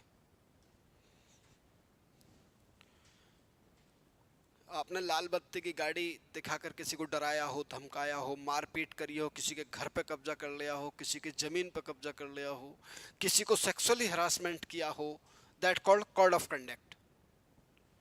आपने कहीं, हम सैलरी आपको दे रहे हैं लेकिन आपने अपना बिजनेस भी कहीं चला रखा हो, यह भी इसमें शामिल है। यूपीएससी के चेयरमैन मेंबर के बारे में कि आपने कोड ऑफ कंडक्ट का वायलेंस किया हो, किसी को मेंटली परेशान करा हो, तब हम आपको क्यों बैठाए रहे। अगर रेड लाइट की गाड़ी अगर आपके पास है और आप उसका मिसयूज करते हो, उसे डराते धमकाते हो लोगों को, हैं, तो क्या होगा, आपके खिलाफ होगा। ठीक, और यहाँ सेकंड बात इसमें जरूर लिख लेना, वहां लिखी हुई नहीं है वो, आपने अपना अलग बिजनेस कर रखा हो, कोई एक्स्ट्रा बिजनेस चला रखा हो, आप किसी कंपनी में या निगम में, कॉरपोरेट में कहीं दूसरा काम कर रखा है, ये भी आप इसमें लिखेंगे, तब भी ये कोड ऑफ कंडक्ट का वायलेंस माना जाएगा। दूसरा है मिसबिहेवियर। मिसबिहेवियर का मतलब होता है मेंटली या फिजिकली काम करने में सक्षम नहीं रहे आप, मेंटली या फिजिकली पैरालाइसिस होगी बॉडी, दिमाग काम कर रहा है, बोल भी रहे हैं आप, चला नहीं जा रहा है। 2 आदमी बैठा रहे हैं चेयर पे, फिर 2 आदमी गाड़ी में बैठा रहे हैं, फिर ऑफिस में बैठा रहे हैं, अरे यार ड्रामा हो गया। कह रहे हैं भाई साहब रेजिग्नेशन कर दो, बोले नहीं करेंगे यार। तो मेंटली या फिजिकली काम करने में सक्षम नहीं है, तब भी आदमी को हटा देना चाहिए। अगर वो नहीं हट रहा है तो रेजिग्नेशन कर दें तो अच्छी बात है, नहीं कर रहे हैं तो क्या करा जाए, उनके साथ हटाया जाए, नहीं हटाया जाए उन्हें। तो दोनों 2 एलिगेशन कितने हो गए, 2 एलिगेशन 2 ही है, लेकिन दोनों अपने आप में बड़े हैं। मिसबिहेवियर का मतलब है मेंटली और फिजिकली काम करने में सक्षम नहीं है, और कोड ऑफ कंडक्ट का वायलेंस है का मतलब है कि आपने कुछ ना कुछ ऐसा उल्टा सीधा करा है। ठीक, और इसमें दूसरा ही पॉइंट उन्होंने साफ साफ लिखा है कि अगर किसी निगम में मिल जाए कॉर्पोरेट में काम कर रहा है या कोई अपना बिजनेस कर ले, उसको सेकंड सैलरी भी ले रहा हो तो भी आप कोड ऑफ कंडक्ट का वायलेंस माना जाएगा। चलिए, ये अगर इनमें से कोई आरोप लगता है तो प्रेसिडेंट इसकी जो इन्वेस्टिगेशन कराएंगे वो सुप्रीम कोर्ट से कराएंगे। किससे कराएंगे? यहाँ कोई कमेटी नहीं बन रही है, वहाँ कमेटी बन गई थी 3 मेंबर की, यहाँ कोई कमेटी नहीं बन रही। सुप्रीम कोर्ट से जांच कराएंगे। सुप्रीम कोर्ट ये कह दे कि इन्हें अभी बिल्कुल जगह पर हटाया जाए तो प्रेसिडेंट उन्हें तुरंत हटा देते हैं। यानी कि किसके रिकमेंडेशन पर? सुप्रीम कोर्ट की रिकमेंडेशन पर प्रेसिडेंट हटा देते हैं। कोई प्रोसेस पार्लियामेंट में नहीं चलता। कल मैंने पार्लियामेंट में दिखाया ना प्रोसेस चला गया, वो नहीं चलेगा यहां। सुप्रीम कोर्ट के रिकमेंडेशंस पर प्रेसिडेंट हटा देते हैं, बात खत्म हो गई। ऐसा इसलिए किया गया कि मान लीजिए किसकी रिकमेंडेशन, आप एक लाइन में लिखेंगे सुप्रीम कोर्ट के रिकमेंडेशंस पर प्रेसिडेंट हटा देंगे। रेजिग्नेशन कर दे, अच्छी बात है, इज्जत बची रह जाएगी, सही बात है नहीं भाई? रेजिग्नेशन करने में इज्जत, रेस्पेक्ट है आदमी की। रिमूवल चलाना या फिर वो कौन सा इंपीचमेंट चलाना, ये अपने आप में बेइज्जती वाली बातें हैं। सीधे रेजिग्नेशन दो, कम से कम इज्जत बची रह जाएगी, दोबारा किसी से मिल सकते हो। और आपको जबरदस्ती यहां से निकाला जाए तब आप दोबारा हिम्मत नहीं होगी यहां आने की। रेस्पेक्टेड शब्द है रेजिग्नेशन, और टर्मिनेशन रेस्पेक्टेड नहीं है। आप दोबारा उस पोस्ट के लिए तैयार नहीं हो सकते, आपको दोबारा सेलेक्ट नहीं कर सकता कोई भी।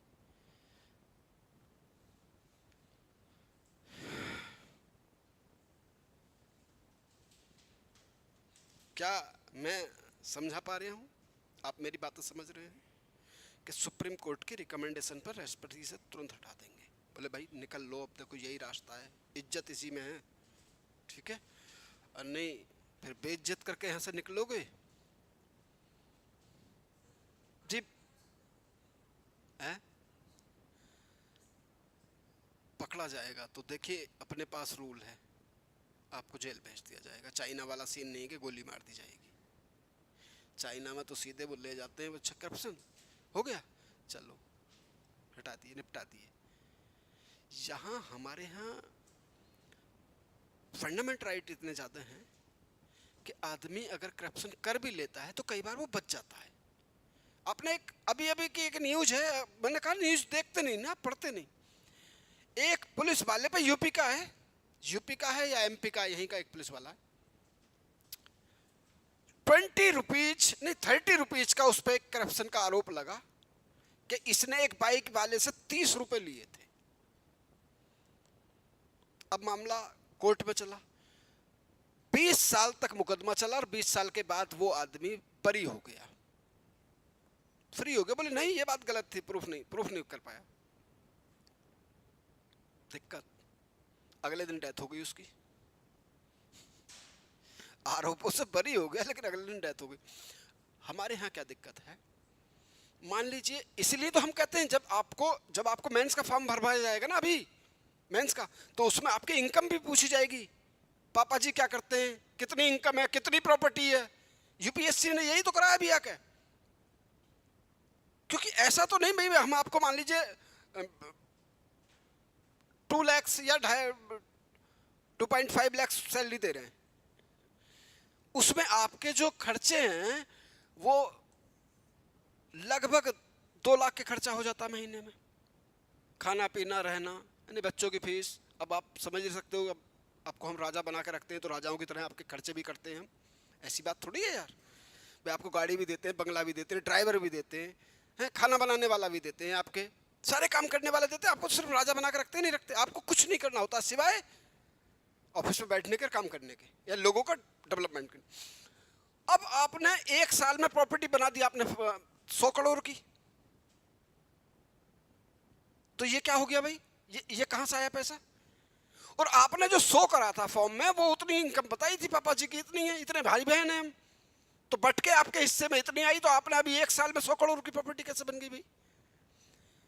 तो ये कहीं ना कहीं तो कोई गड़बड़ करी है आप लोगों ने। इस गड़बड़ को जांच करते करते आदमी जब पहुंचता है तो बेटे वो बरी हो जाता है, क्योंकि हमारे यहाँ इस बात को प्रूफ करने की जिम्मेदारी, मान लीजिए आपने कोई क्राइम करा, क्राइम हुआ, पुलिस आई, आपको अरेस्ट करके ले गई, चार्जेस बताए कि साहब इन्होंने ये चोरी करी है या ये करप्शन करा, मजिस्ट्रेट के सामने पेश करा, मजिस्ट्रेट बोला ठीक है जेल भेज दो, जेल भेज दी। अब ये करप्शन प्रूफ करना जिम्मेदारी किसकी हो गई? पुलिस की हो गई, आपकी नहीं हुई, क्योंकि आपके पास तो फंडामेंटल राइट है, वहां लिखा हुआ है आर्टिकल 20, 21 में, 22 में ये लिखा हुआ है कि ये प्रूफ करेगा कौन? अब पुलिस। अब प्रूफ टक्करे मार रही है, आपको जेल में डाल दिया, जांच हो रही है साहब इतने करोड़ ये वो, लास्ट में आके 2-4 पे प्रूफ होता है, 2-4 बीच में छूट जाते हैं, अपने घर आ जाता है आदमी। भाई जो करप्शन है ये सबसे बड़ी प्रॉब्लम इंडिया की है कि यहाँ करप्शन अब कुछ ज़्यादा ही होने लगा है, लेकिन करप्शन को प्रूफ करने के लिए बड़ा हल्दी घाटी का बैटल लड़ना पड़ जाता है हमारे एडमिनिस्ट्रेशन को, हमारे सिस्टम को पूरे को। पकड़ा तो बहुत कुछ गया लेकिन लास्ट तक प्रूफ ही नहीं हुआ, प्रूफ ही नहीं होता। तो प्रूफ करने की जिम्मेदारी आपकी नहीं होती है, प्रूफ करने की जिम्मेदारी प्रशासन की होती है, इन्वेस्टिगेशन ऑफिसर की होती है। तो भाई आप हमारी ये बात समझ गए कि इन्हें हटाया जाएगा, 2 आरोप लगाकर हटाएगा, किसके रिकमेंडेशन पर? सुप्रीम कोर्ट की रिकमेंडेशंस पर प्रेसिडेंट इन्हें हटा देते हैं। अभी तक आप इतनी सी बात समझें। अब मैं सोच रहा हूँ एसपीएससी और जेपीएससी में आ जाते हैं। तो एसपीएससी के चेयरमैन मेंबर को अपॉइंट कौन कर रहे हैं? गवर्नर ऑफ स्टेट कर रहे हैं भाई। इनको ऑथ भी गवर्नर ऑफ स्टेट कराएंगे, ठीक। इनकी सैलरी पेंशन अलाउंस कौन देगा? Charge on consolidated fund of state, India नहीं, कौन? State, charge on consolidated fund of state.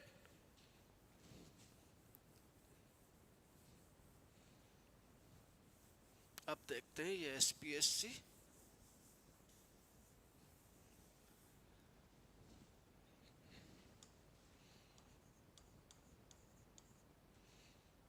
SPSC और जेपीएससी देख लेते हैं, लिखा हुआ ही है।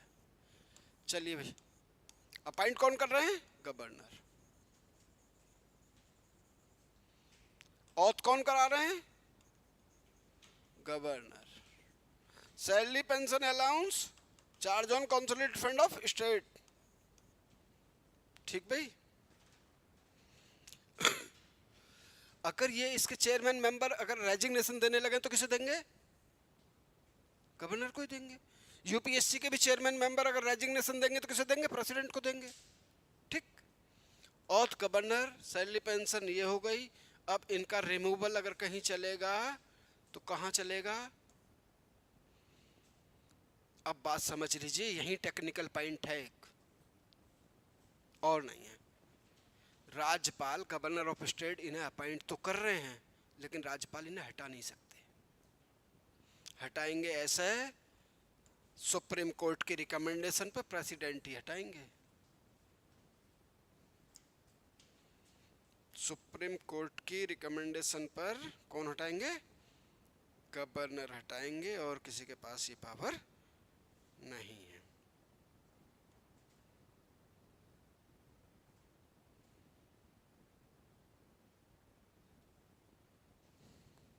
ठीक भाई।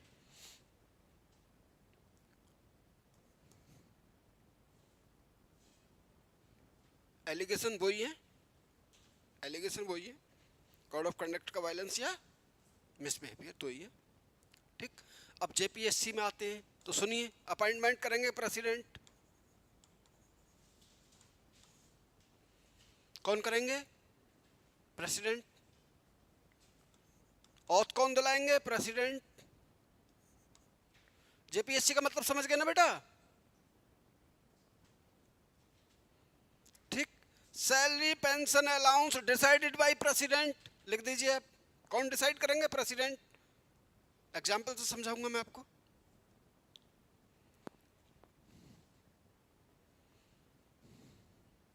कैसे? अब सुनिए कैसे डिसाइड कैसे करेंगे। मान लीजिए अरुणाचल प्रदेश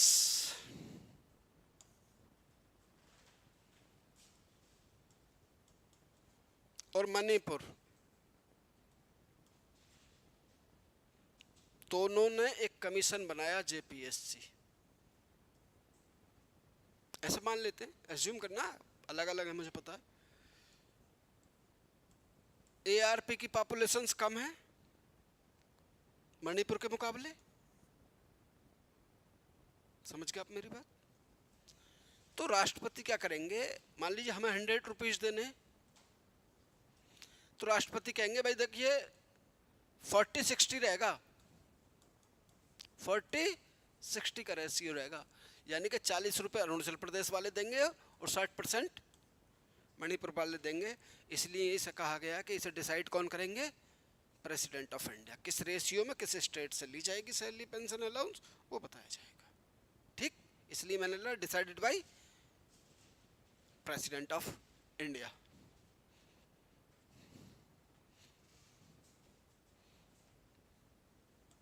हाँ भाई, हो गई सैलरी पेंशन अलाउंस, हो गया, ठीक। रिमूवल सेम, सुप्रीम कोर्ट के रिकमेंडेशंस पे ही हटेंगे, कोई राज्यपाल नहीं हटाएगा इन्हें, जेपीएससी वालों को भी प्रेसिडेंट ही हटाएगा, ठीक।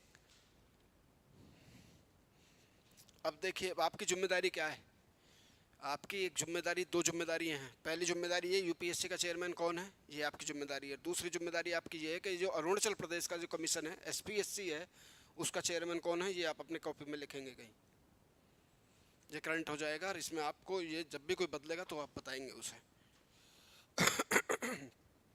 कौन है इस टाइम चेयरमैन इसका, एपीपीएससी का है कोई? हाँ यार, एग्जाम पर ईयर तो नहीं ले रहे ये लोग, थोड़ा डिले कर रहे हैं, आफ्टर 2 ईयर ले रहे हैं ना। 2024 के बाद पहली बार एग्जाम हो रहा है ना, इस सितंबर में। सारे लोग दे रहे हैं, आप सारे लोग दे रहे हैं इस एग्जाम को। अबे भाई हाँ नहीं कर रहे, कोई ना कर रहे हो, क्या कर रहे हो, कब, क्या टारगेट है, क्या पूरी लाइफ में एग्जाम ही देते रहने हैं क्या, सेटल नहीं होना है? सेटल करना है यार, इस बार एग्जाम दे लो ये। चलिए भी अब बात आ जाते हैं इनके फंक्शन देखते हैं, काम देखते हैं, यूपीएससी से लेकर एसपीएससी और जेपीएससी तक, ठीक। ये तो इनका बेसिक स्ट्रक्चर्स मैंने आपको बता दिया। हाँ हाँ, इनका टर्म, सॉरी टर्म, टर्म रह गया ना, एसपीएससी का भी रह गया, जेपीएससी का भी। टर्म बहुत इंपॉर्टेंट है यहाँ। 562, ओ भैया 562 लिखा है, इसका मतलब समझ लेना, कभी आप 562 ईयर लगा लो। 562 का मतलब क्या है, या तो जॉब करते हुए 5 वर्ष हो गए हों, या आपकी एज 62 हो जाए, चाहे वो एसपीएससी हो और चाहे वो जेपीएससी हो। एसपीएससी हो या जेपीएससी हो वो यही काम करेगा। कितने वर्ष तक रहेगा? और यूपीएससी का 6 to 65 था, याद है? यूपीएससी का क्या लिखवाया मैंने, 6 to 65, इनका क्या है 5 to 62। इंपॉर्टेंट है, आपसे उम्मीद रखते हैं ये लोग, पूछ लें। एपीपीएससी उम्मीद रखता है आपसे कि आपको ये जानकारी होनी चाहिए। बेशक हम ना पूछ रहे, वो अलग बात है, लेकिन जानकारी होनी जरूरी है आपके पास। हाँ भाई, अब इन तीनों के काम देख लेते हैं। देखिए कुछ चीज़ें कॉमन होती हैं, जैसे कि मान लीजिए जो जिसे अपॉइंट करेगा, रिमूव मतलब रेजिग्नेशन भी उसके पास जाएगा, ये बात याद रखना। अगर आप सीईओ बन जाते हैं एपीएससी में, तो आप अगर रेजिग्नेशन करेंगे तो आप कहीं ना कहीं गवर्नर को करेंगे, क्योंकि वहाँ से ज्वाइनिंग लेटर आता है आपका, उनके नाम से आता है। यूपीएससी एसपीएससी आपका सिर्फ सिलेक्शन करती है, ये गारंटी नहीं है अपॉइंटमेंट की। लेकिन डरिएगा ना, अगर आप सेलेक्ट हो जाते हैं तो फिर अपॉइंटमेंट लेटर मिल जाता है, इसमें कोई डाउट नहीं है। लेकिन ये शर्त है कि अपॉइंटमेंट लेटर सिर्फ और सिर्फ उधर यूपीएससी का प्रेसिडेंट की साइड से आता है, आईएएस आईपीएस का, और स्टेट प्रोविंशियल सर्विस के लोगों का गवर्नर की तरफ से आता है। तो रेजिग्नेशन अगर आप कभी करेंगे तो आप गवर्नर को करेंगे, और कोई आईएएस करेगा तो सीधा प्रेसिडेंट को करेगा, ठीक। फॉर्मेलिटीज हैं ये, ठीक भाई। तो इसलिए अब देखते हैं इनके काम।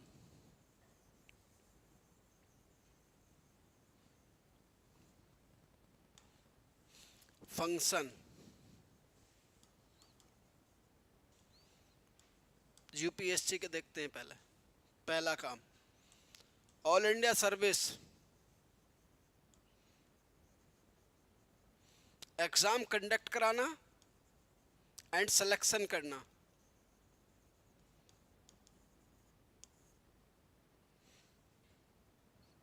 कोई मुझे बताए कि ऑल इंडिया सर्विस का एग्जाम कंडक्ट कराना और उनका सिलेक्शन करना।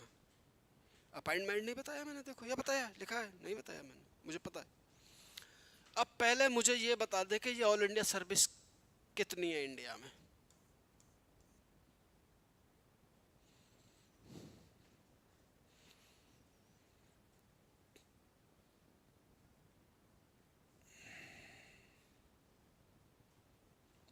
ऑल इंडिया सर्विस कितनी है?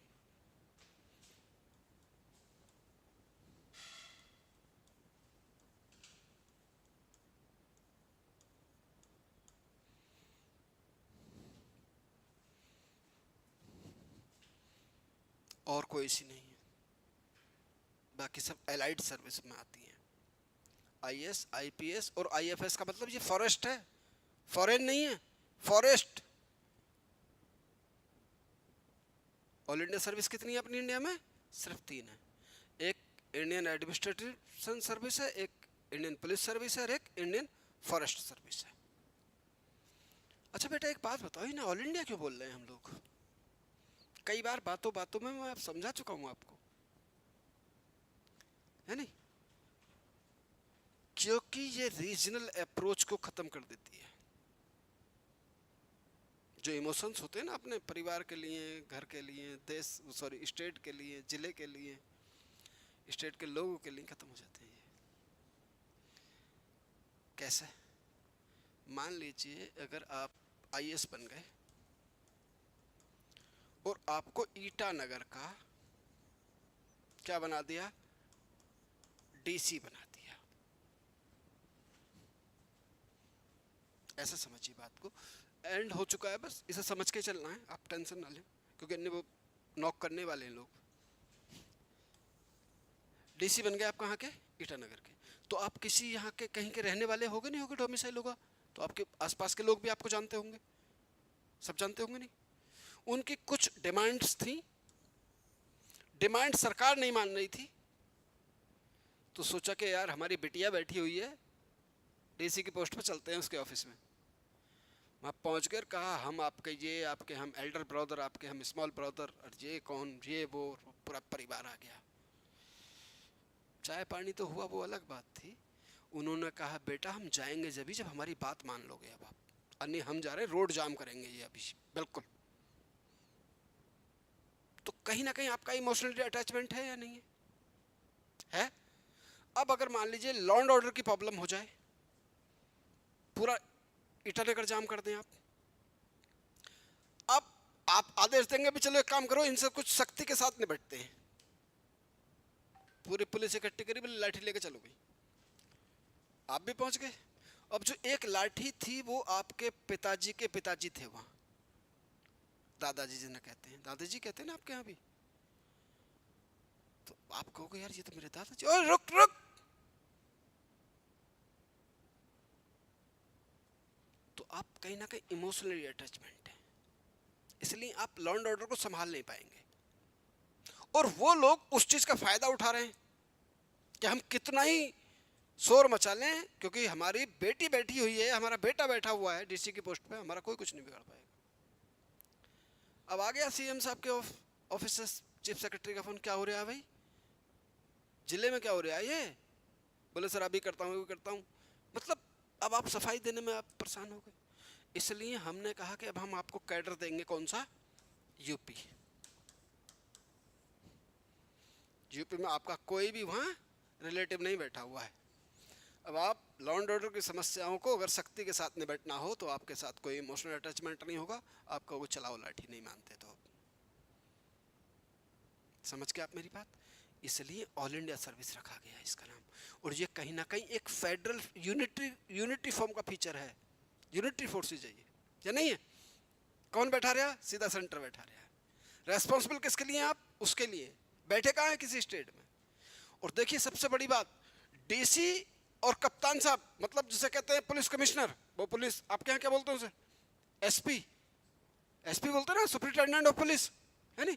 वो आईपीएस होता है। कहाँ बैठे हैं? जिले की दोनों क्रीम पोस्टों पर बैठे।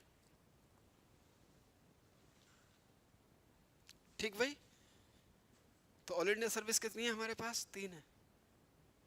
चौथी सर्विस नहीं है, हालांकि पावर है हमारी पार्लियामेंट के पास, बना सकती है।